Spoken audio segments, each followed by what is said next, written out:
tala ngai oyo na ye solution na ngai ya suka eza kaka mobele epai na yo otikanga te. Rendez-vous ya balongi na bolongo, rendez-vous ya ba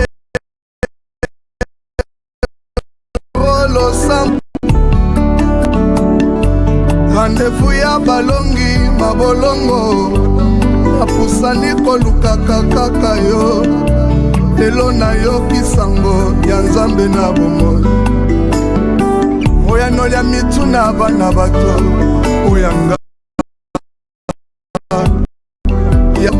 yango yo yanolanga nzamba bilembo oyanga.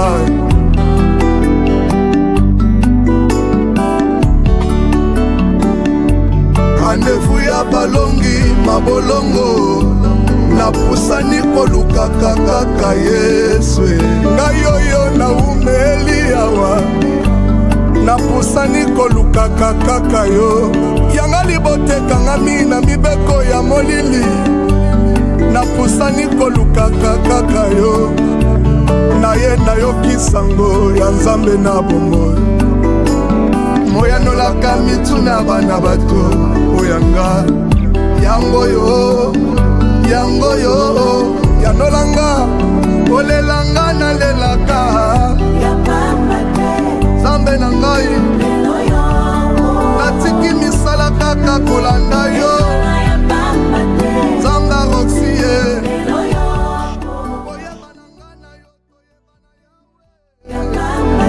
nzambe na bo na mati na ngomba na isake na ngai nzambe balayama bajena baretrete na osala nzambe bomoi. Shalom, shalom, bien-aimés dans le Seigneur, peuple de Dieu, bonjour et bienvenue dans ce nouveau numéro du rendez-vous de vainqueurs. Que l'Éternel Dieu vous bénisse abondamment. Je ne peux que vous souhaiter un bon début du mois de décembre. Et pendant ce mois de décembre qui commence aujourd'hui, bien-aimés, nous sommes le 1er décembre 2025. J'aimerais vous dire que sans il y a novembre ici et nous avons commencé le mois de décembre et encore je vais insister que année ici sans asuka ngoyo année ici donc mikolo ezo avancé soki omoni na ba ville oyo ba préparaka déjà makambo bazo préparer déjà ba fête mona neti ba ville ba poto tozabo oyo au moins déjà ba venir eza décorer bazo décoraka déjà la lumière bazotia pour nous célébrer fête. Même les païens célèbrent les fêtes. Banana Nzambe, il faut pas célébrer la fête.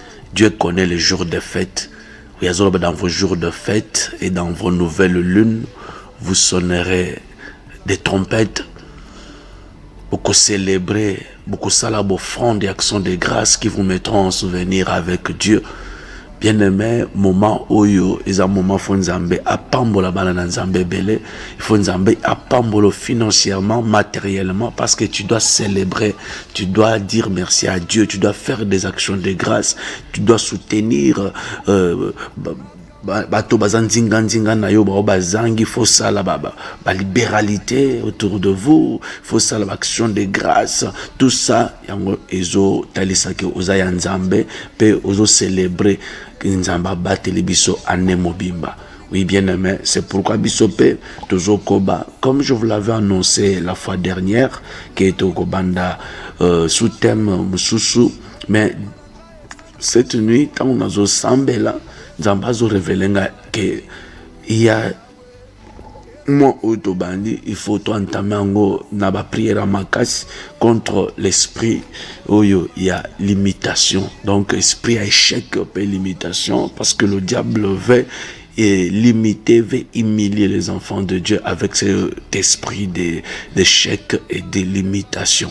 Voilà pourquoi, bien-aimé, semaine Oyo, Dieu nous met à cœur que tout est la esprit wana. Toujours dans notre programme, dans notre série de fortes prières, de délivrance, Oyo, tout est esprit dans nos sous-thèmes où nous allons développer na série na biso ya prière où nous allons télémer là nous allons sembler sur vaincre l'esprit de retard toujours na katia rédemption et délivrance donc vaincre l'esprit de retard mais nzambe a fongola biso brèche mususu semaine oyo la délivrance de l'esprit d'échec et de limitation na lingo notango déjà place aux alliés délivrance de l'esprit d'échec et de limitation. Esprit à échec et à limitation. J'aimerais au moins faire une petite introduction là-dessus concernant la délivrance de l'esprit d'échec et de limitation que vous allez certainement retrouver dans notre livre que nous sommes en train d'écrire au Kotrouvango. Et Dieu nous met à cœur, bien-aimé, que tout l'obéla sur cette histoire. L'esprit de l'échec, bien-aimé, de l'humiliation est l'un des esprits méchants, l'un des esprits les plus destructeurs qui combattent la destinée des enfants de Dieu. Il ne se manifeste pas seulement à travers des défaits visibles, mais souvent par des schémas répétés. Vous commencez quelque chose, mais commencez, mais ne jamais terminer. Tourner en rond sans progresser, voir des autres avancer pendant que ta vie semble arrêter, arriver toujours presque au bout, mais sans atteindre la victoire. Ils ont esprit à échec, paix à limitation. Beaucoup de gens vivent ce genre de puissance dans la vie na bango, surtout ceux qui sortent des familles à chef coutumier, ceux qui n'alignent na bino, koko na bino, wazalaka na biloko ana, o ba chef coutumier, ba cérémonie moko isalema ya bo koko ya bo chef pour na ko maintenir pouvoir coutumier, bien aimé esprit wana ikanga kabatu ebele. La délivrance des esprits, il y a échec et limitation, oui, pour na ko peso victoire na katia eloko wana. Donc, tu commences, mais ne jamais arrêter. Quand tu commences quelque chose, tu n'arrives pas au bout. Tu n'as jamais terminé ce que tu as commencé. Tu tournes en rond. Tu ne progresses pas, bien-aimé. Et tu peux voir les autres avancer, ils avancent, pendant que toi, ta vie semble toujours tourner en rond. Tu es arrêté. Tu commences quelque chose, tu arrives toujours presque au bout, mais sans atteindre la victoire. Cet esprit installe des plafonds invisibles qui bloquent la progression et empêchent l'accomplissement des promesses de Dieu.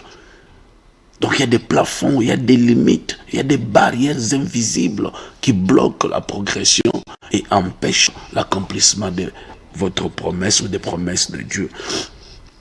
C'est pourquoi, bien aimé, dans notre nouveau livre qui viendra, on va marteler sur les barrières invisibles dans la vie des gens.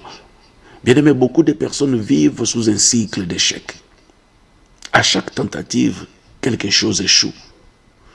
Mais gloire soit rendue à Dieu parce qu'en Christ, nous sommes appelés à réussir, à dominer et à progresser.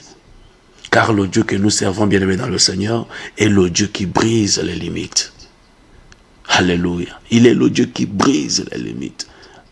Ce qui était prié au banda, que l'Éternel Dieu puisse briser tes limites. Le Dieu qui renverse des barrières. Le Dieu qui change les destins et transforme les histoires. C'est notre Dieu, le Dieu que nous servons. Son nom, c'est Jésus-Christ de Nazareth. Bien-aimé, il y aura plein de versets que je vais donner pendant cet enseignement. Mais je voulais te dire tout simplement que nous avons le Dieu qui renverse l'échec et restaure la destinée.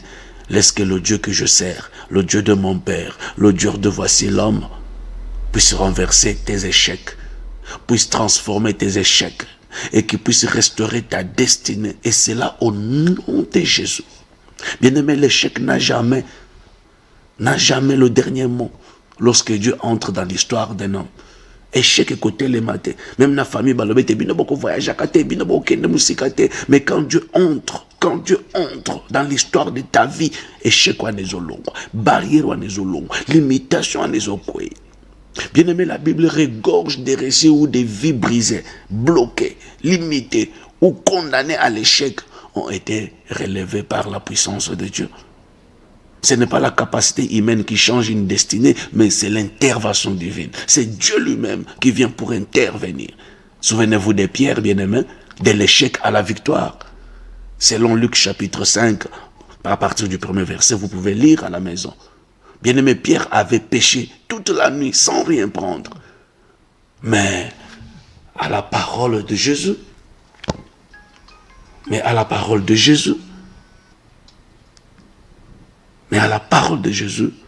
il jeta encore ses filets et fit une pêche miraculeuse. L'obéissance transforma son échec en succès. Soyez bénis, bien-aimés dans le Seigneur. Que le Dieu Tout-Puissant vous bénisse abondamment. Tozobanda prière nabiso. Je n'ai pas beaucoup de temps à monopoliser la parole. Je voudrais aussi te laisser parler à ton Dieu. Bien-aimé, semene bandi, sans asike bandi. Telema likolo place aux arbres au fukami na coin moko boy bi ozana katia métro ou bien ozana katia musala ozui moi pause au télé vandi na coin bien-aimé banda déjà ko intercéder banda ko pambola nzambe banda ko tombola nzambe banda ko pese merci d'abord ndenga pese semaine asika ndenga kotio na sans asika azana objectif moko alinga sala alinga renverser ba échec na yo pe alinga restaurer destinée ya vie na yo place ezalaki brisé alinga a redresser place ezalaki impossible alinga kotisa ba possibilité o ezalaki banda ko avancer te alingi a imposer que avancer telema place aux ali banda ko adorer nzambe banda ko komisa ye banda ko pese merci. Il est le Dieu qui donne la vie sans apesi biso ya ko salela biso sous makambo minen yango toza ko adorer ye yango toza ko pese merci toza ko tombola kicha bokonzi na ye to sambeli la kombo na Jésus Christ. Alléluia. Dieu Tout-Puissant. Le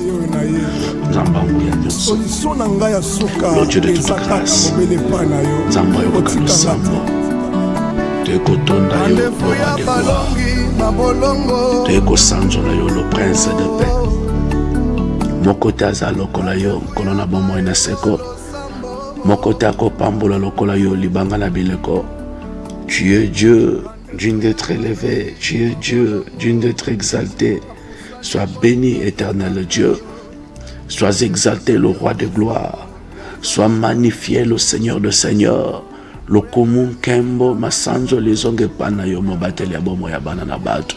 Nzambe na zongi na makolo na yo pona kotombola kicha bokonzi na yo pona sanza sika opesi ngai ya ukoti singa na décembre 2025 mais selon calcul ya bato ngai fallait na sukata na 2024 2023 2022 il fallait atana mona mokili o ete nzamba lola mais yo bateli ngai o memi ngai ya we na traverser ba continent na traverser ba océan o tyenga esika oyo bato ebele bazokufa na ba mer pona komona place nganaza o nzamba lola lokumu ezonge pa na yo yawe lokolo zo batelanga opesinga vie respiration pema na bomo. Je suis convaincu que kosa sumaka mwaminen na vinanga car la Bible me dit que il y a encore de l'espérance pour ceux qui vivent. Éternel notre Dieu, lokumu ezonge pa na yo papa. Merci pour la nyonso zo salela ngai.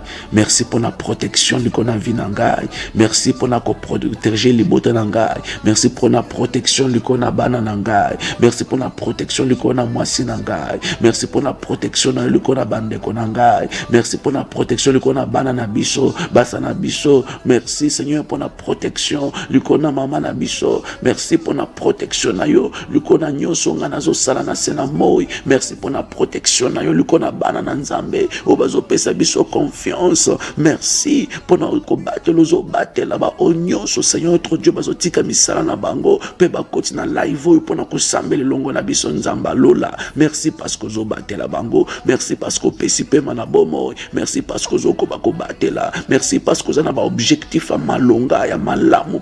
Merci parce que zo préparer makambu ki toko pona bango. Lokumu kembo ezonge pana yo libanga la bileko na seko. Sois béni, sois élevé Seigneur notre Dieu. Sois béni, sois exalté le roi de gloire. Sois béni, sois magnifié éternel notre Dieu. Merci Seigneur notre Dieu parce que vous allez nzambe ou alongo la pierre de l'échec à la victoire. Et je suis convaincu que tu es le même Dieu, le Dieu qui n'a pas changé, le Dieu aux Bibles zolobete. Tu es le même hier, aujourd'hui et éternellement. Seigneur mon Dieu mon roi, nazo peso merci parce que le même Dieu qui a élevé Pierre, oiseau pierre de l'échec à la victoire, tu es le même. Ngape ozolongolanga de l'échec à la victoire, biso pozolongola biso de l'échec à l'élévation, biso pozolongola biso de la limitation, Yahweh à l'élévation. Komisama nzambalola netola malibanga la bileko. Merci Père de grâce, comme Kembo lokumu masanzo les onge panayo pour la nyonso zosalela biso. Alléluia. Bien-aimé yoga, nzamba pambola yo, nzamba pambolo, parce que banji déjà bien, introduction nous a quitté comme Makas, que l'éternel Dieu te bénisse là où tu es.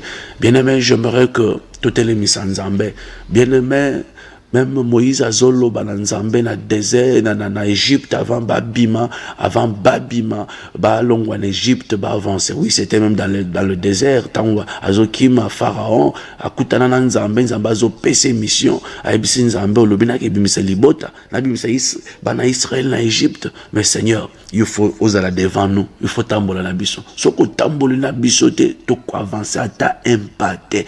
Na sa poso yebisa nzambe te na décembre 2025 au Nzambe to lingi to banda premier pas oyo avec yo.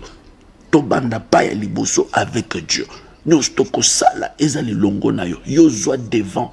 Yo le devant, yo zwa direction na biso, yo tambu sa biso, la ki sa biso direction nyinto zwa, la ki sa biso nzela nyinto ken, la ki sa biso besoin contrôle ya nyonso na décembre 2025 au konza régner liko na vi na biso, régner liko na misala na biso, régner liko na mabota na biso, régner liko na vi na biso, kadi mpemba zwa isika te yonde dominer liko na nyonso to sambeli na kombo na Jésus Christ. Alléluia. Dieu tout-puissant, Dieu de toute grâce,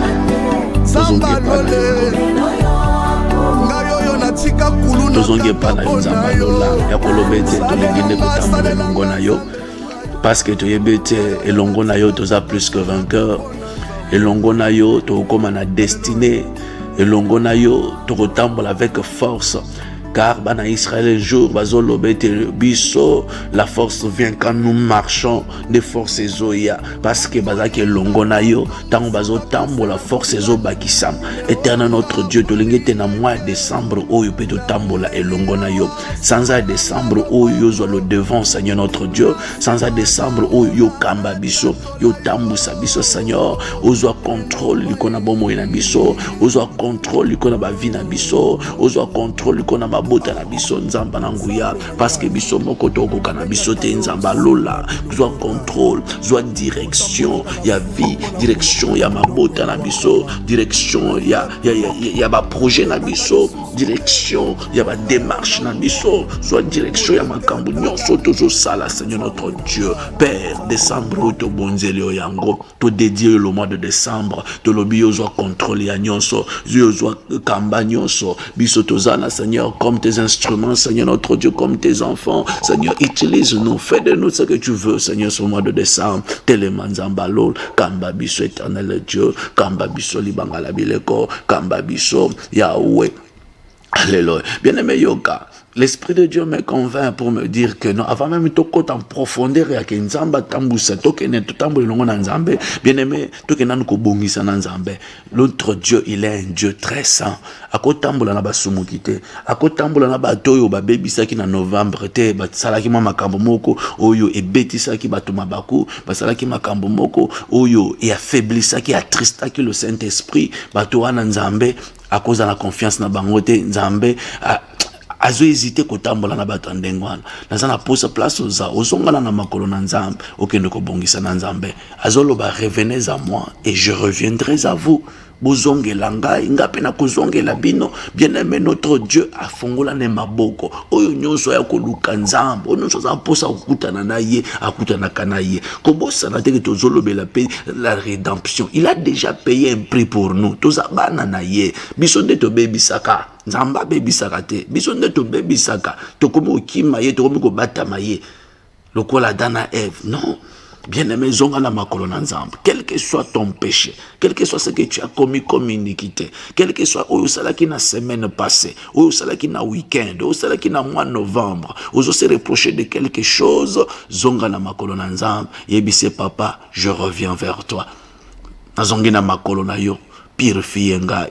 Nazongi na makolo na yo, sanctifie ngai. Nazongi na makolo na yo, o rendre nga plus blanc que la neige. Que le sang qui a coulé au calvaire et sokola ngai. Que ce bain de sang qui a coulé au calvaire, makilo etanga ki ne kulusu, Yahweh et purifie ngai, et sokola ngai. Nazala plus blanc que la neige. To sambeli na kombo na Jésus-Christ de Nazareth. Alléluia. Kolo, talanga. Nzamba bika mwa libanga na bileko na seko tozongi na makolo na yo lisusu bokolo mwa lelo nzamba lola parce que toyebete tozaba sumuki. Père éternel, nous sommes nés dans le péché, conçus dans le péché, nés dans le péché. Yahweh, comportement nabiso, Yahweh, makambuto salaka, Père éternel, Yahweh, ils ont toujours une tendance à l'isumu parce que dans notre sang, dans notre lignée, côté Tohuta, Masumunde et Salema, Vinabiso, ils allaient caractériser na bambindo, Yangoto Yakepana, yo Seigneur, qui avant tout ça, un chemin avec toi, oui, ben, purifier biso parce que tu es un Dieu très saint, Yahweh, Sokola biso.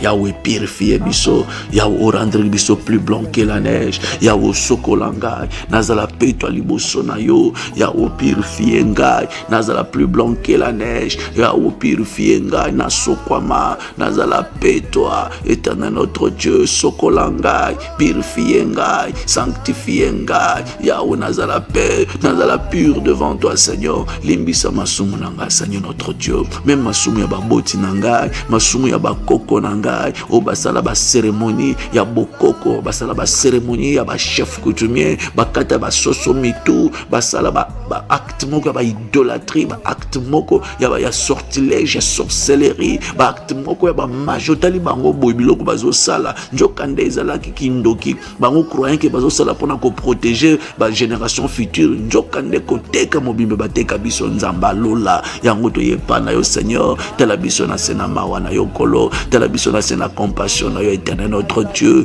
tela biso na sena compassion na yo, purifie-nous Seigneur, sanctifie-nous Seigneur, sokola biso nzamba lola, limbisa masumu na biso ya bakoko na biso ya baboti na biso, nyonso toloba Père, limbisa o nyonso to sala kolo, tela biso na sena mawana yo. Oui Seigneur, je reconnais avoir péché en pensée, en acte, Seigneur notre Dieu, en parole, j'ai commis des choses où il tire le quoi triste le Saint-Esprit, tire l'attaque au CPD, ça y est nzamba loul, purifie-moi éternel Dieu.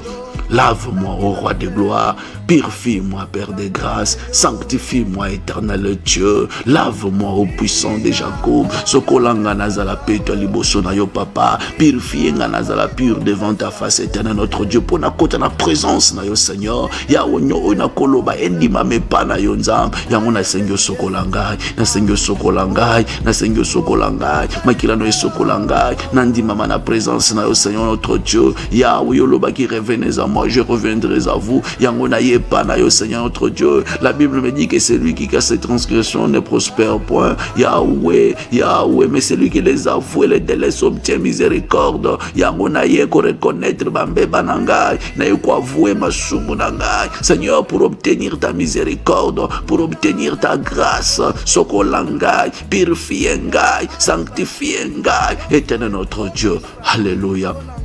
Nzamba bikam, nzamba lol, nzamba lol, nzamba lol, nzamba lol, nzamba lola, nzamba bikam na ye pala yo c'est entre Dieu. Yahweh sokolangai, Yahweh sanctifie ngai, Yahweh sanctifie ngai, Yahweh sanctifie ngai, Yahweh sanctifie ngai, Yahweh sanctifie ngai, Yahweh limbisa ngai, Yahweh sanctifie ngai, Yahweh limbisa masumu ngai, Yahweh limbisa masumu ngai, Yahweh, Yahweh, Yahweh, Yahweh, Yahweh limbisa, nzamba bikam, nzamba bikam, nzamba lula, nzamba lula, nzamba bikam, Yahweh nzamba lula, na yepa na notre Dieu, Yahweh nzamba lula, Yahweh na yepa na yo nzambe, limbisa ngai, Yahweh nzambe limbisa ngai, Yahweh limbisa ngai, Yahweh sokola ngai, Yahweh sokola ngai, Yahweh sokola ngai, Yahweh limbisa ngai, Yahweh sokola ngai, nazala peto liboso na yo, nazala pur liboso na yo, nazala plus blanc que la neige devant ta face, éternel notre Dieu, purifie-moi, sanctifie-moi, c'est notre Dieu, alléluia, alléluia, alléluia, oh Dieu de grâce, Dieu d'amour, alléluia. Bien-aimé, écoutez, nzamba pambola yo, moment ya repentance soki natikaka ta mulai tomi sokola tomi bongisa liboso na Nzambe parce que c'est un moment oyo Nzambe afongolaka motema, c'est un moment où Nzambe azaka ne sengo tango azomona un cœur repentant, Dieu azo comprendre l'œuvre de la croix, azo comprendre musalo asalaka ne kulusa bi ekenda pamba te. Et un moment moko bien aimé, faut avec beaucoup de sérieux, beaucoup de considération, le moment de repentance. Alléluia. Bien aimé, la Bible dit que heureux, c'est lui à qui la transgression est remise, à qui le péché est pardonné. Heureux l'homme à qui l'Éternel n'impute pas d'iniquité. Alléluia. Et dans l'esprit duquel il n'y a point de fraude. Qu'ainsi, tout homme pieux te prie au temps convenable. Donc, muto yazan muto ne sengo oyo masumu elimbisami muto anako sambela avec facilité. Bible zolobe te même ako sambela Nzambe au temps convenable. Chaque fois que linga kota la présence na Nzambe, la porte est grandement ouverte. Dieu ouvre ses bras pour t'accueillir parce que tu es le plus heureux. Au bongi c'est Nzambe, entre toi et Dieu il n'y a point de microbes. N'est-ce pas? Que Dieu te bénisse, bien-aimé dans le Seigneur, parce que Ozamutu nesengo, Ozamutu na libaku malam. Heureux c'est lui que tu choisis et que tu admets en ta présence. Alléluia. Pour qu'il habite dans tes parvis. Ozamutu nesengo, pour Nzamba s'admettre dans la présence naïe. Okovanda na kati na ndako na Nzamba. Autrement dit, tu es son enfant. Tout ce que tu as besoin, tu habites dans le palais royal. Alléluia. Bien-aimé, tikete Nzamba lola alongola échec na vie na yo. Nzamba lola asalete yo kende de succès en succès. Mais pour kende de succès en succès, il faut bon Nzambe vanda nde kati na yo. L'onction du surnaturel. Mafuta na Nzamba. Bible zolobete quand tout temps que tes vêtements soient blancs et que l'huile ne manque pas sur ta tête. Bilambeza la paix, mais mafuta pe zanga kateli kona. Mafuta c'est le Saint-Esprit. Yebisa Nzambe tondi sanga ina bon Nzambe na yo. Mafuta santo et tondi et pas quoi maliko na vinanga. Tondi sanga na molimo mo centre. Que ma coupe déborde. Pendant ce mois de décembre, na yebisa sans ya ba agitation, sans ya ba tumulte, sans ya surtout na bamboka ba poto toza bien aimé. Okomona ba noso ba koma ka jeter ba mata ba kita. Sokoza ya Nzambe te bien aimé okobeta libako. Si tout ce que vous mbongo te okobeta libako bana pe balingi o même bango na dimension mususu ata même en dehors même ya Europe en dehors ya bapoto faut faire faut o même bana pe na fête il faut latisa bana yo moko faut lata c'est ça la fête tikete Nzamba lola kokela yo sengana la plénitude du Saint-Esprit, que l'Esprit de Dieu t'oriente, que l'Esprit de Dieu appelle ce discernement, Esprit de Dieu avant de katina pour ça katina bien aimé à côté sur le droit chemin. La Bible dit marchez selon l'Esprit, vous n'accomplirez pas les désirs de la chair. Au contraire, Nzamba me akomema une élévation, Nzamba komemo na nzela lipamboli, Nzamba komema na nzela récite, banda ko sambela senga plénitude de Dieu dans katina yo, to sambeli na kombo na Jésus. Éternel Dieu, Nzamba lola, seul nous ne pouvons rien faire. Na sanza oyo Yahweh, na fin de l'année oyo na mayela bomoto to kosala loko mokote. Soki to bito appliquer même mayela bakela sitotanga Nzambe to kosala loko te. Yango to yepa na yo Nzamba lola, tondesa biso na bon Nzambe na yo. Remplis-nous de ton Esprit Saint. Remplis-nous Seigneur de ta plénitude. Yahweh naza posa débordement molimo nokati na vinanga. Naza envahi par la puissance du surnaturel. Naza la posséder na molimo musanto et non pas milimu ya mokili, n'est pas molimo mabe. Naza nde rempli na molimo na yo. Naza nde posséder na Saint-Esprit. Que l'Esprit de Dieu remplisse ma vie. Que l'Esprit de Dieu étonnisse ma kati na ngai. Bible zoloba ne vous enivrez pas de vin, c'est de la débauche. Soyez au contraire remplis de l'Esprit. Autrement dit, soyez au contraire enivrés de l'Esprit de Dieu. Seigneur, tikete molimo na bonzambe ne vanda kati na ngai. Yahweh, bonzambe ne vanda kati na vinangai. Yahweh nasengi nguya na yo na vinanga tondisanga na molimo na yo tondisanga na bonzambe na yo. Cher Saint-Esprit de Dieu, viens habiter en moi. Cher Saint-Esprit de Dieu, yakovanda katinanga molimo mon santo na nzambe yakovanda na vinanga yakozwesika na vinanga yakoétablir trône na temple na yo ezali nzoto na ngai yakovanda na vinanga. Cher Saint-Esprit de Dieu, viens habiter en moi, viens habiter en moi, viens habiter en moi, viens habiter en moi. Seigneur Dieu Tout-Puissant, yonde mokeli yonde nyonso pona biso yakovanda katina ngai yakovanda katina ngai yakozwesika bokonzi na vina ngai yakoétablir trône na yo na vina ngai yakoétablir trône no na bomoi na ngai yakoétablir trône no na vina ngai nga moko na okoka te nzamba lola nga moko na kolonga te éternel Dieu Tout-Puissant nga moko na kolonga te roi de gloire nga moko na kolonga te éternel Dieu nga moko na kolonga te puissant de Jacob yakotondisanga na nguya na yo yakotondisanga na puissance na yo yakotondisanga na capacité na yo éternel Dieu des armées yakotondisanga na capacité na yo puissant de Jacob yakotondisanga na capacité na yo nzamba nguya yakotondisanga na capacité na yo éternel Dieu tondisanga na nguya na yo. Cher Saint-Esprit de Dieu, viens habiter à moi yakopesanga discernement yakopesanga orientation yakodiriger bapananga yakoorienter ngai otalisanga ce que je dois faire yawenga moko na okokate papa yango na lingi otondisa makati na vina ngai sanza o nazala conduit par toi nazala dirigé par toi ya opesanga discernement opesanga intelligence sagesse boanya comment se conduire pendant ce temps d'agitation mokiliza na kati na agitation oyo kindo kizo telema o bando ki bazo telema ba puissance ba sirène zo telema o mokilizo telema ba piège ba tentation zo telema. Seigneur, au telema longisanga papa, au telema obundelanga roi de gloire, au telema c'est notre Dieu, tondisanga na bonzambe na yo, et c'est là dans le nom puissant de Jésus, parce que n'habite avec toi je ferai des exploits, sans toi je suis nul, sans toi je suis rien, éternel Dieu. Alléluia, alléluia. Jésus. Alléluia.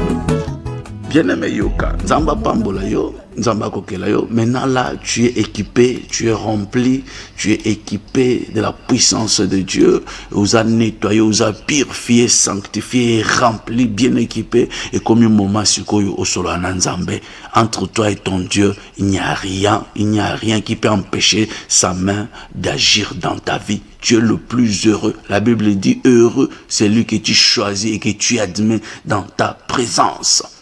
Alléluia. Nzamba sandimio na présence na ye. Et la Bible insiste, Ezoloba, dans Psaume 32, verset 2, Ezoloba, heureux, c'est lui à qui la transgression est remise et à qui le péché est pardonné. Heureux l'homme à qui l'Éternel n'impute pas d'iniquité et dans l'esprit duquel il n'y a point de fraude. Nazo sepelande na paragraphe asukana na verset o Ezoloba, qu'ainsi tout homme pieux te prie au temps convenable. Asenga yo na moma nyonso alingi. Mutu andenge wana moma nyonso alingi. So afongole bibebo nzamba koyoka. Soki asengi nzamba kopesa bien komi temps osenga nzambe.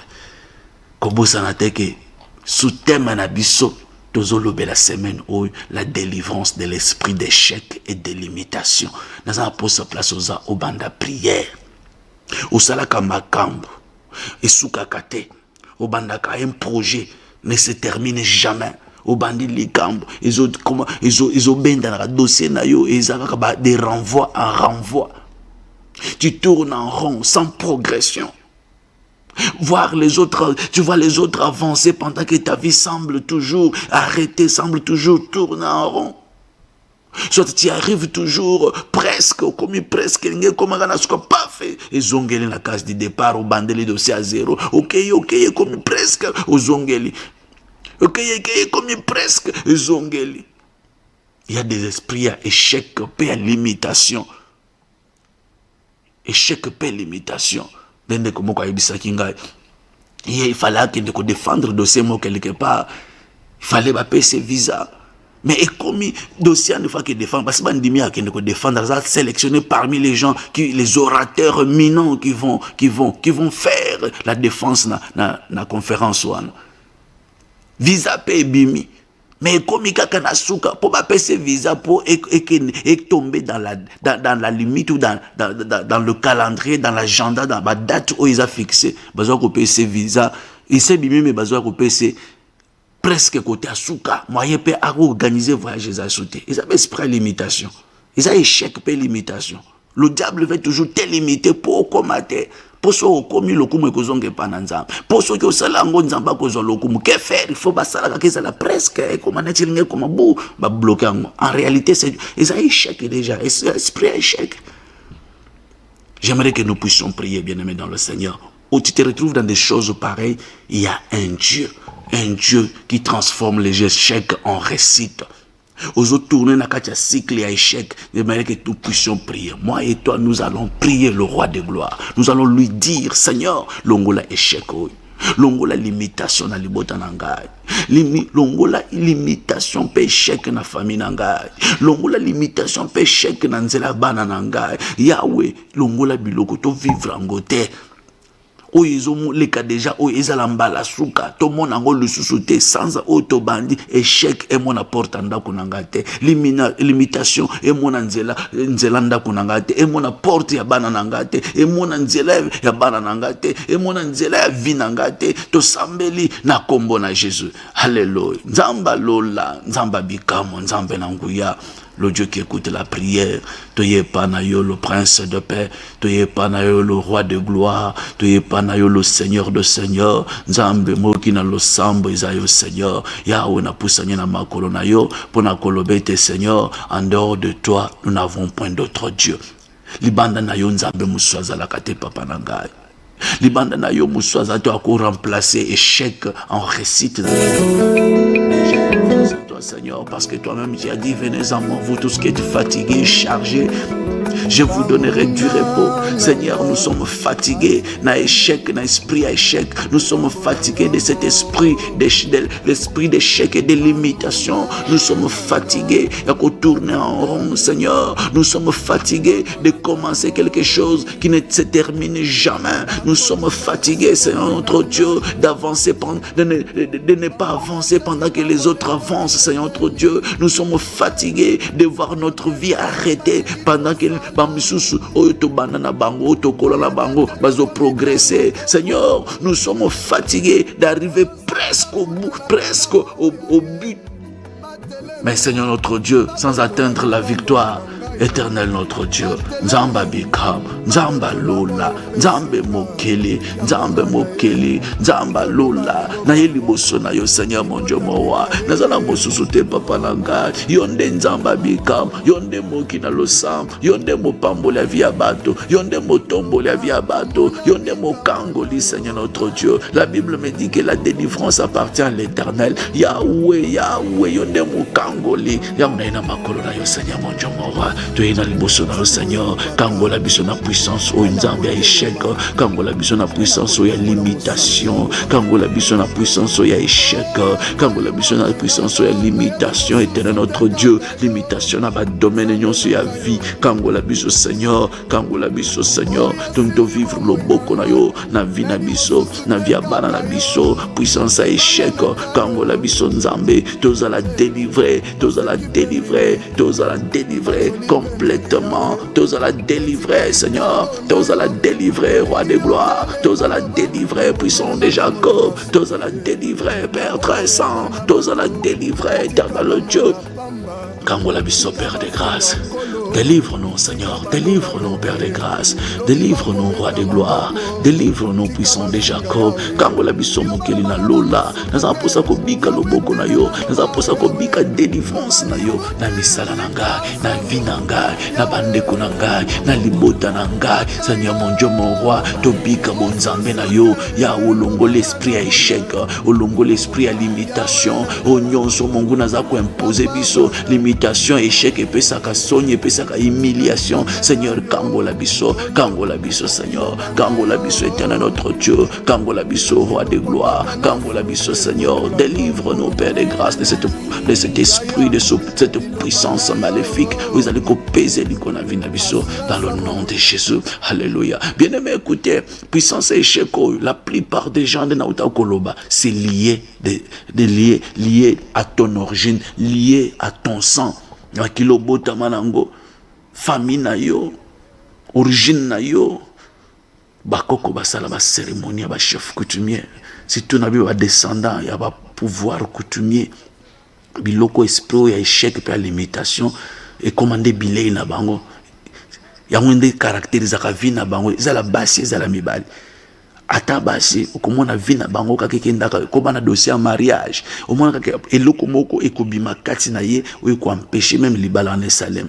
Eloko moko ko Salem akako komi presque mon mobala kimi na ye. Aka balene côté mususu mais to bandaki na ye to sali nyonso ngamuna samba kuna na bomba biloko azosomba mais na suka abina pese biloko na cadeau. Aka na balene côté mususu. Esprit échec, pe limitation ya vie.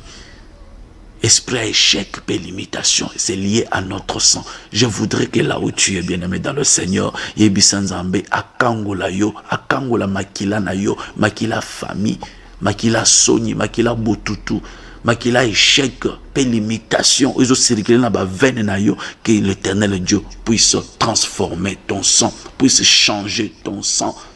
Nzambalola yemoko tellement personne aïbana ko renverser donne, c'est-à-dire makila na échec ils la transformer en réussite. Ce qui n'avançait pas aïbana ko avancer na vie na yo, ne prières aux sala.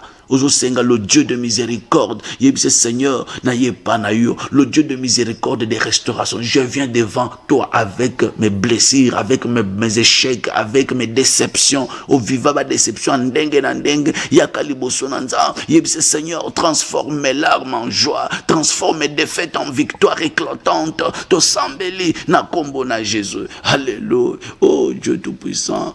Nzamba lola, nzamba bikamwa, nzamba lola, nzambe nanguya, nzambe nankem.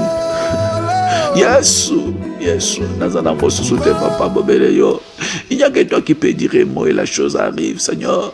Il n'y a que toi, éternel, notre Dieu. Nazana mosusu te papa nangai, nazana mosusu te bobele yo nkolo nangai, nazana mosusu te bobele yo nkolo nangai, nazana mosusu te bobele yo roi de gloire, nazana mosusu te bobele yo éternel Dieu tout puissant, nazana mosusu te bobele yo nkolo, nazana mosusu te bobele yo Seigneur, mon Dieu, mon roi, Seigneur Jésus, le Dieu miséricordieux, le Dieu des restaurations. Je viens devant toi avec mes blessures, je viens devant toi Seigneur avec mes échecs, je viens devant toi éternel mon Dieu mon roi avec mes déceptions Seigneur, je viens devant toi oh mon Dieu mon roi avec humilité du cœur Seigneur, je viens humblement devant ta face Seigneur avec un cœur sincère pour t'implorer, pour te demander Yahweh, pour Yahweh t'implorer, pour te supplier Seigneur mon Dieu mon roi afin que tu transformes mes larmes en joie Seigneur, afin que tu transformes mes larmes en joie et mes défaites en victoire éclatante, et mes défaites en victoire éternel notre Dieu. Nzambalola, transformer milelo nangai, longola milelo nangai, changer kolela nangai bongwa na esengo nzamba nangai, kolela nangai bongwa na esengo roi de gloire, transformer défaites en victoire Seigneur. Oh Isaki autrefois échec ya, Isala une réussite cette fois-ci, oh Isaki défaite Seigneur et comme victoire parce que vous allez nzambo kaka le sambo, vous allez nzambo changer ka vie abat, vous allez nzambo transformer éternel notre Dieu. Nzamba lola, nzamba bikamwa, nzamba lola, nzamba lola, nzamba lola. Na yepa na yo Seigneur. Bien-aimé sambela, yebisa ye que chaque échec que j'ai connu dans ma vie devienne un témoignage. Oh Père, yangonde ko pesa nga puissance, ya fidélité, yango ko matisa fidélité katina binanga ke natika yote, ke nazonga si matin, que chaque échec que je connais devienne un témoignage puissant de ta fidélité dans ma vie. Seigneur mon Dieu, mon roi, transforme mes larmes en joie, transforme mes défaites en victoire. Yahweh, que chaque échec que je connais, Yahweh, na vie nangai, na vie abana nangai, na libota nangai, na bandeko nangai, béchec nyonso to vivre, to mona, Seigneur, makambo tozali ko mona na babumo na biso, Seigneur, et cela transforme, que cela devienne des témoignages. Que cela devienne des témoignages. Milelo tomona, ba humiliation to viva, Seigneur, et commander ba témoignage, te raconter bolam c'est entre Dieu Père de gloire, te raconter bolam c'est entre Dieu Père de gloire. Oui Seigneur, je m'approche devant toi, roi de gloire. Fais de mes histoires de chute et comme des portes ouvertes vers de nouveaux commencements. Et comment il faut échec il y a autrefois, Seigneur mon Dieu mon roi, histoire il y a chute, il y a perte, il y a non avancement, limitation nous vivons autrefois, Seigneur, avec ta puissance et ça la transforme le Seigneur, que ça devienne des portes ouvertes vers des nouveaux commencements. Nzambalol Nzamba bikam oga kalosambo papa yangoto yake pana yo mokena lol. Alléluia. Bien-aimé Yoka, toujours dans le même ordre d'idée, je voudrais que tu puisses dire au Seigneur, lelo pena na kolinga to beta setoroba to sala combat erinini ata tikali 10 minutes on va faire la prière de combat, mais pour l'instant je voudrais que au côté les soient en profondeur devant le trône.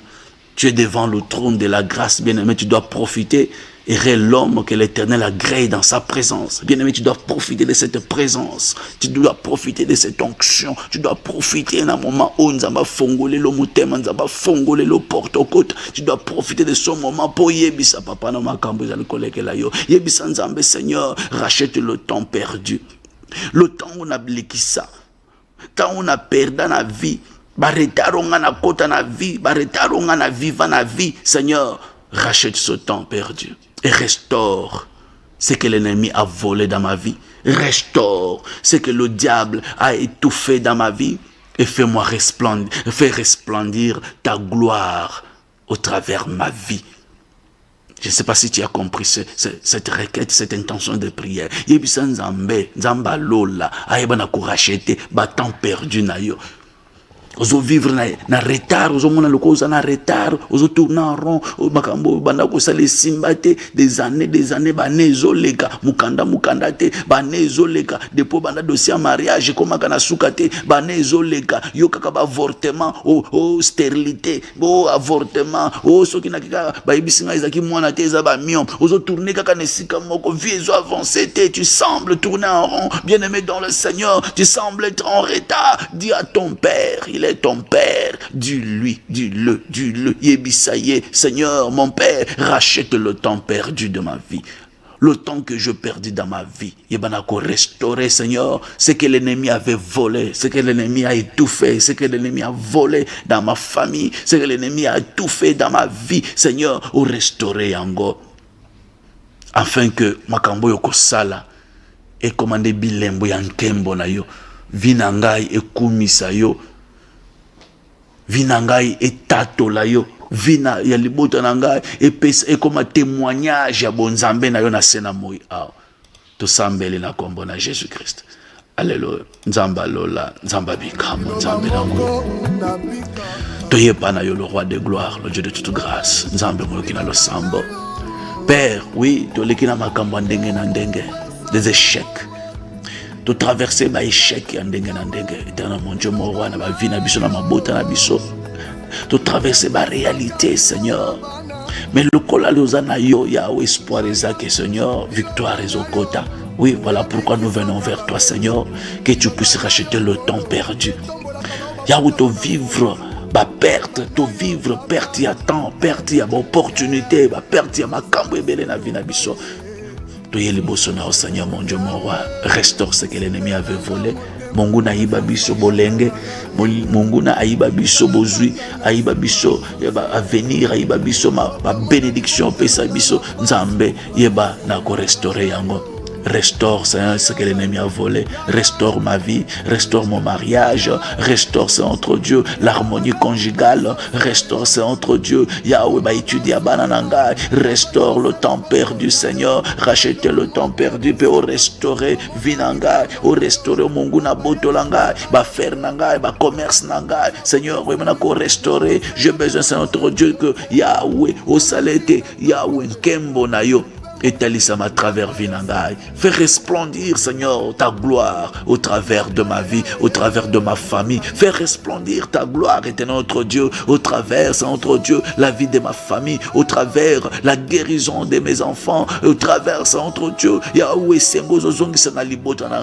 oui, Seigneur, que les échecs d'hier deviennent le terrain de ma percée aujourd'hui. Que les échecs d'hier, Seigneur, deviennent, Père de gloire, terrain, il y a épam, il y a l'ipamboli, terrain, il y a grandeur. Et comment c'est entre Dieu, terrain, il y a percé. Aujourd'hui, Seigneur, et comment c'est entre Dieu, bilembo, il y a témoignage. Na vinangai.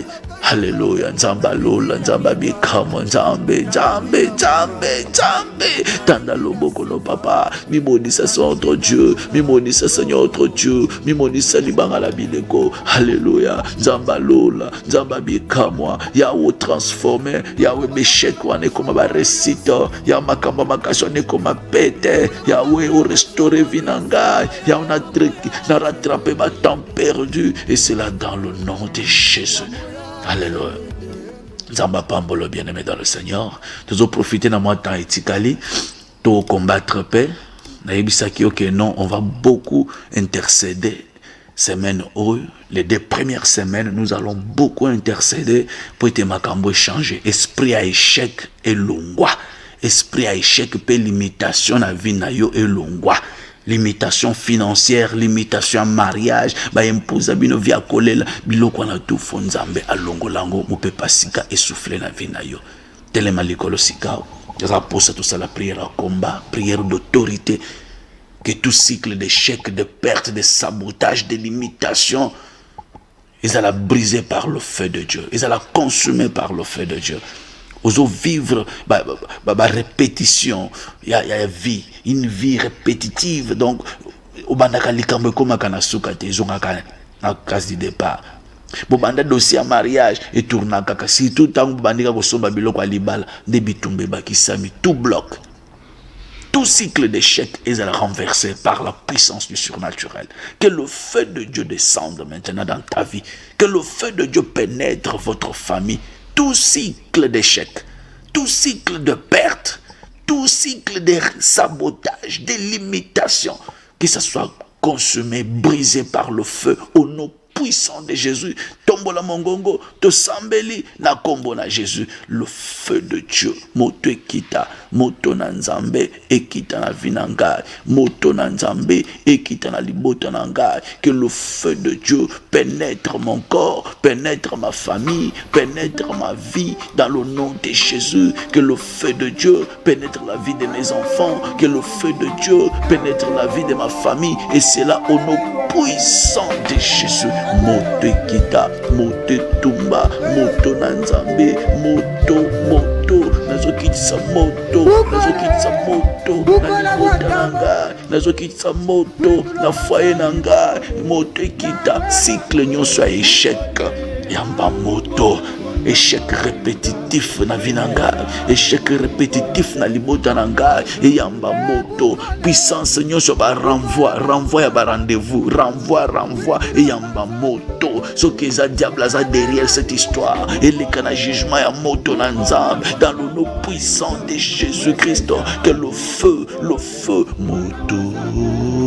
moto ekita, et que de kotumba, cycle ya perte, que to bandaka makambo, to perda kaka, la perte, l'échec, et yamba moto na nzambe, perte pe échec, na vie nangai, na vie abana nangai, na ba étude abana nangai, cycle wana ya répétition, cycle wana ya échec, cycle wana ya perte, et yamba moto, ezika, et tumbama, dans le nom puissant de Jésus.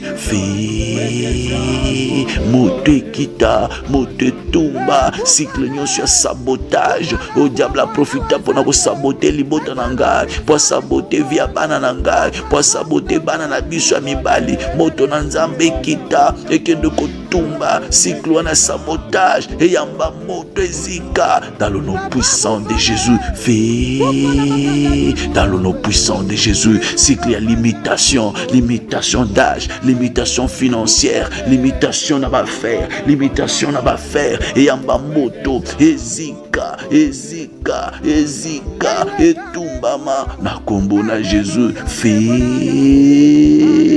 toi cycle d'échec, je te brise par l'autorité du Saint-Esprit, par l'autorité du nom de Jésus. Je brise tout cycle à sabotage, à limitation. Nazokende ko tumba yo, nazokende ko briser yo dans le nom puissant de Jésus. Fais moto ekita. Que le feu de Dieu descende maintenant dans la vie nanga. Tout ce qui m'amène à recommencer sans avancer, tout ce qui m'amène à recommencer tout ce que je fais sans avancer, tout ce qui me fait tourner en rond. Yamba moto dans le nom puissant de Jésus. Tout esprit qui bloque mes résultats, tout esprit qui bloque mes résultats au moment de la victoire soit détruit maintenant dans le nom puissant de Jésus. Motekita, motetumba, na kombo na Jésus. Feu. Bien-aimé yoga, Nzamba pambola yo. Pour ça, on insistait, bien-aimé dans le Seigneur, que le feu de Dieu dénonce, qui descende maintenant dans ta vie.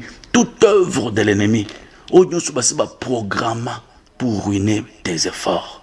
Effort nous so sala bandi makangote. Effort nous so sala ebima 20. Et simbate donc ebima loko là donc sali musala punda. Tout ce que tu as fait dans la vie là, ebima loko musala punda comme on dit en lingala musala punda. Ebima 20 donc ya sali lokote. Voyage nous sur ça là nos hommes tous qui t'a pour harmoniser, arranger ton avenir, l'avenir de tes enfants et qui ne maille comme tolobaka na munokambo ke et que maille te oya yo ekende maille te fort na yo faut la rémunérer. Que le feu de Dieu descende dans ta vie. Toute œuvre du diable, toute œuvre de l'ennemi programmée sur ton parcours, programmée dans ta destinée pour ruiner tes efforts. Yamba moto na nzambe. Moto ekita répétition ya erreur, répétition ya vie, répétition ya schéma moko échec na vie na yo. Moto na nzambe kita ekende tumba schéma wana o basi ba programme na vie na yo, basi ba programme na libota na yo, basi ba programme na vie ya bana na yo, na veni na lignée na bino, basi ba programme échec, ba programme schéma moko ya humiliation, schéma moko ya humiliation, bino nyonso bozana bilembo ya humiliation na nzoto. Que le feu de Dieu descende et que de ko briser et pico la schéma wana et détruire ba programmation kindoki wana to sambeli na kombo na Jésus. Moto dans le nom puissant de Jésus. Que le feu de Dieu descende, dans le nom puissant de Jésus. Nous aucun de quoi briser, nous aucun de quoi neutraliser puissance nyonso, il y a répétition et échec au nyonso diable a imposé dans le nom puissant de Jésus. Yamba moto ekita, tout ce qui m'amène à recommencer sans avancer, tout ce qui me fait tourner en rond, tout esprit qui bloque mes résultats, tout esprit qui bloque ma victoire, tout esprit Yamamoto, Ezika, que tout cela soit détruit maintenant dans le nom puissant de Jésus. Toute œuvre de l'ennemi programmée pour ruiner les efforts, pour ruiner la vie de mes enfants, pour ruiner mon avenir, pour ruiner tout ce que je fais, pour ruiner mes projets, pour ruiner mes démarches. Yamamoto, na kombo na Jésus. Fais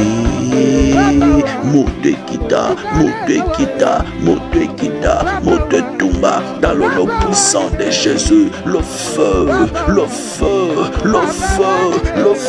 moto dans le nom puissant de Jésus. Na kombo na Yesu, moto na nzambe, moto ekita, moto tumba, échec yamba moto, programme nyonso puissance nyonso ba programme nyonso ba sala lokola programmation na libota na ngai depuis côté to outi depuis origine na ngai nyonso ba programme na ligne na ngai na ligne ya libota kota botata na ligne ya kota bomama tout ce qu'on a programmé pour ruiner mes efforts et yamba moto pour ruiner mon avenir et yamba moto pour ruiner l'avenir de mes enfants de mes frères et sœurs de nos enfants et yamba moto na nzambe ezika et tout mama na kombo na Jésus na kombo na Jésus fais moto dans le nom puissant de Jésus. Nzamba Pambolo bien-aimé, toujours qu'il est vers la fin, on va continuer demain mardi. Nous allons pour sa place au bel la moto nanzambe, moto ekita, esprit des morts. Il y a des limitations, Moussou bien-aimé. Quand on parle de l'échec et des limitations, ils en ont un domaine. Il y a aussi la limitation financière, il y a la limitation de vie. Bako limiter vie na yo, balobi ke no yo kouf avant le temps fixé par Dieu. J'aimerais que le feu de Dieu descende maintenant et brise d'abord toute limitation imposée dans tes finances. Que yo osana plafond moko ya mbongo ko lekate, moto ekita et passe sur la plafond wana. Limitation financière et à la brise. Et puis limitation d'âge. On a déjà esprit des morts. Que le feu de Dieu descende et bouka ba limite au mibale. To sambeli na kombo na Jésus. Dans le nom puissant de Jésus. Que le feu de Dieu descende. Moto na nzambe kita. Nazo kende ko détruire. Limitation financière. Oh, plafond nyonso batela biso na domaine na finance. Nazo kende ko briser yango. Dans le nom puissant de Jésus. Que le feu de Dieu descende et brise cette limitation dans ma vie, dans la vie de mes enfants. Et en bas, moto et tumba mana kombo na Yesu. Penazo briser limitation d'âge, esprit des morts. Nyonso batien na nzela ke to koufe la bana avant le temps fixé, bana ba koufa avant l'âge. Moto ekita limitation na vie nanga ke na koufa na tika bana ba orphelin, na tika mwasi veuve. Moto ekita et tumba limitation nyonso, limitation d'âge, esprit des morts. Oba imposer que na koufe la mwasi, na tika la veuve. Moto ekite tumba na kombo na Jésus. Moto na nzambe, moto etumba, moto ezikisa dans le nom puissant de Jésus. Etumba esprit des morts, kanga bisaka na vinanga, kanga bisaka na libota nanga, liwa ya mbalakata na telemelio, liwa maboko abat na vinanga na via bandeko nanga, moto ekita na via bana nanga, yamba moto eza liwa ya poison, liwa ya accident, ezika et tumbama dans le nom puissant de Jésus. Que le feu de Dieu tombe dans le nom puissant de Jésus. Alléluia. Bien-aimé, tokomina suka, ozo senga protection na nzambe, ozo recommander mokolo na loboko na nzambe, ozo sala ba déclaration ya récite na vie na yo. Ozo déclarer que ngana ko se vie na ngai ko banda ko tourner en rond. Je ne répéterai plus les erreurs du passé. Ngai nana ko vivre les mêmes schémas et échecs wana libota na ngai et souki les lots. Je ne peux plus vivre ça. Que je ne revis plus les mêmes schémas d'échecs. Je sors du cycle de défaite et j'entre dans la dynamique de la réussite divine. Ngai nazo kota na nzela sika. Impossible les comme possible na vie nanga. Otikala ko simbate à travers cette prière miracle ko na vie nanga. Pesinga protection na nzambe, semeno mobimba, loboko na nzambe et dominer liko na vie na pole na nzambe, la lumière de Dieu et briller liko na vie na yo. To sambeli na kombo na Jésus-Christ. Alléluia. Dieu tout puissant. Toto Dieu papa, merci. Merci parce que tu as commencé avec nous et tala to komina suke longo na yo. Tika loko mukembo masanjo les onge pana yo Père de grâce. Yahweh, je renonce na nyonso monguna a imposa kibiso. Je déclare que biso tokozonga simate. Je déclare que tes enfants ne vont plus répéter les erreurs du passé. Je déclare qu'ils ne puissent plus revivre le même schéma d'échec dans leur vie. Je déclare que tes enfants sortent maintenant du cycle de défaite dans le nom puissant de Jésus. Je déclare que le diable a imposé qui colle là. Dans combo na Yesu, que leurs pleurs soient transformés en cris de joie. Et c'est là dans le nom puissant de Jésus. Yahweh, na sengi protection na yo na semaine o batela moko pe mususu komanda lelo, batela moko pe mususu papa mama pe bana loboko no ya bonzambe ezali kona vina biso, sécurité na yo ezali kona bana na yo. Et c'est là dans le nom puissant de Jésus banzele fongwa bamata babonga sanza oyo emema mopepa sika impossible comme possible, sanza oyo efongola ba porte ya mapamboli, sanza oyo emema na bamboka onano kendate, sanza oyo ekotso na bandako ya minene, ekotso na cercle ya bato babonga, na cercle ya bato baza destiné à komata ya kobonga ya kopesa lokumu epa na nzambe. Et c'est là dans le nom puissant de Jésus, sécurité na nzambe ezali kona vina yo, ozali intouchable. Butupe moi diabla mona yote na kombo na Yesu de te bondeli boy. Amen. Kolo pambola biso, bien aimé, nous sommes arrivés à la fin. Nous avons 1 heure du temps. Si c'est la première fois que tu es venu parmi nous, que Dieu te bénisse. Abonne-toi, partage la vidéo, parle de l'Ikondi Prod, parle du rendez-vous des vainqueurs à tes frères et sœurs. Betali solo à la prière. Ce sont des prières où ils ont fongo la vie à battre. Ce sont des prières qui transforment. Ce sont des prières qui brisent les chaînes. Ils ont prié. Délivrance ne yango. Mafuta te maïte ndeko. Naza mafuta te akopesa yo. Naza na maïte akopesa yo. Naza bracelet akopesa yo te. Bougie pete. Mungu pete.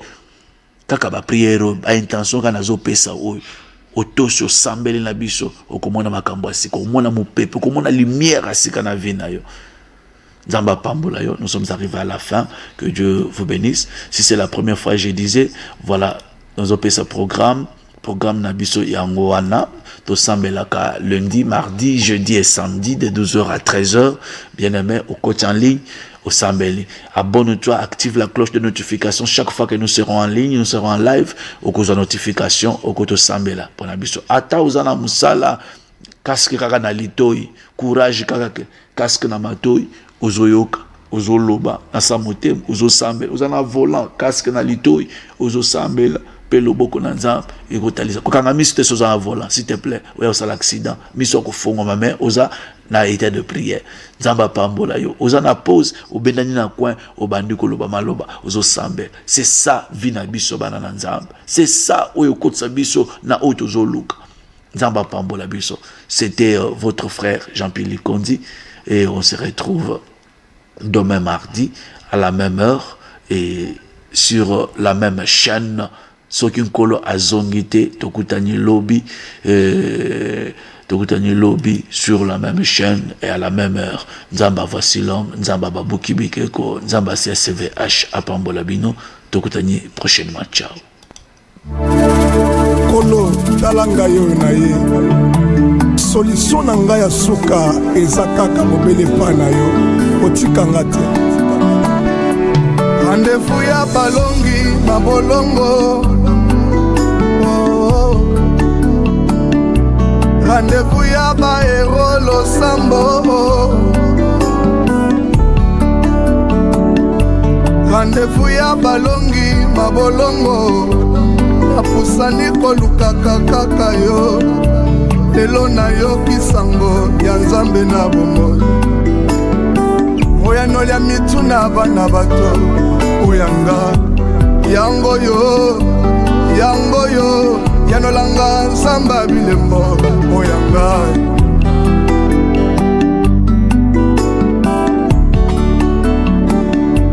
Rendez-vous ya balongi mabolongo, napusani kolukaka kaka Yesu.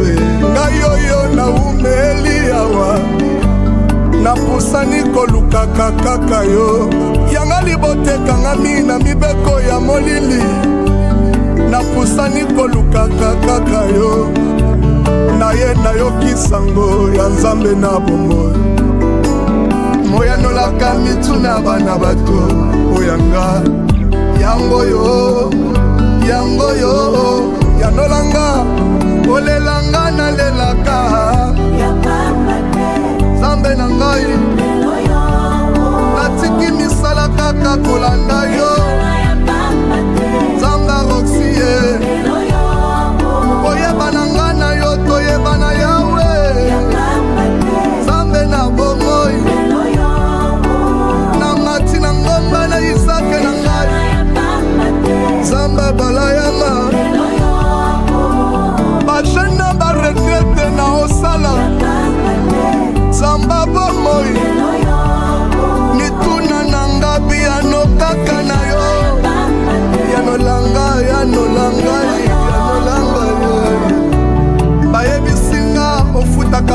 bato tikalaka na nyongwa moto te. Nzambe na ngai, Nzambe, Nzambe na ngai, na ngai, na nga moko. Nayebi ofutaka banyongwa bato ya ngonga na ye. Lelo yo mopangwisa pinjoli ya kopangwisa yanga yoyo. Lelo yo bayebisinga otikaka bato te balelalelaka. Lelo yo pasi na ngai, pasi na ngai, yanga pasi na ngai eyebani. Ekomami na WhatsApp, bakomi na Facebook, yanga pasi oyo eyebani. Ekatisi bibale ekeba ngomba, pasi na ngai eyebani. Boni oyebi te pasi na ngai ndenge nazonyokwama.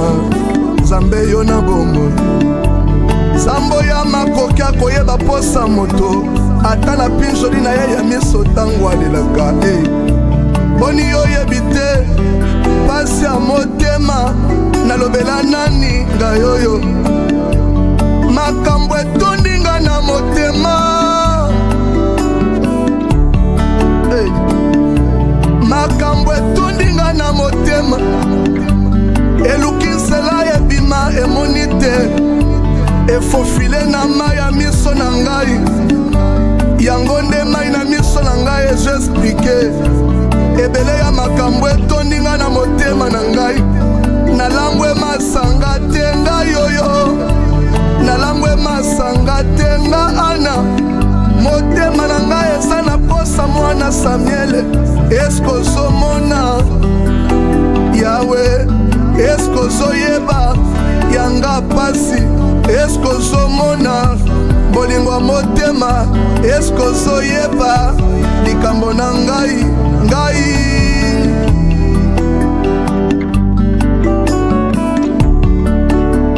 Olelanga nalelaka ai pinjoli na ngai ekomi lokola ya mbisi na ebale. Ngayo nani atsala nani amonanga? Pasi na nga eleki ye. Natika moshina kaka mpo na kolanda yo Yawe. Nzamba lole ngai oyo natika kuluna kaka mpo na yo. Salelanga Nzambe na ngai. Ngai oyo natika kokosa kaka mpo na Nzambe oyo. Haleluya.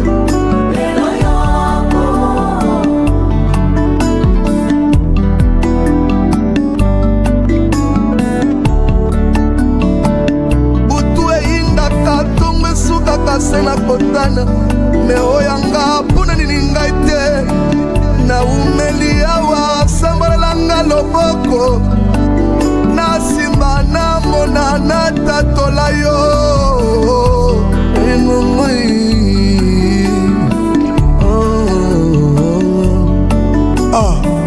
Nzambe na ngai babengaka yo semba bilokota. Otambolaka na fulu mpona kolokota biloko ebwakama. Nalingi natuna olekaka lisusu te mpo ngai awa na umeli moto te atala. Nzambe na ngai, Nzambe na ngai.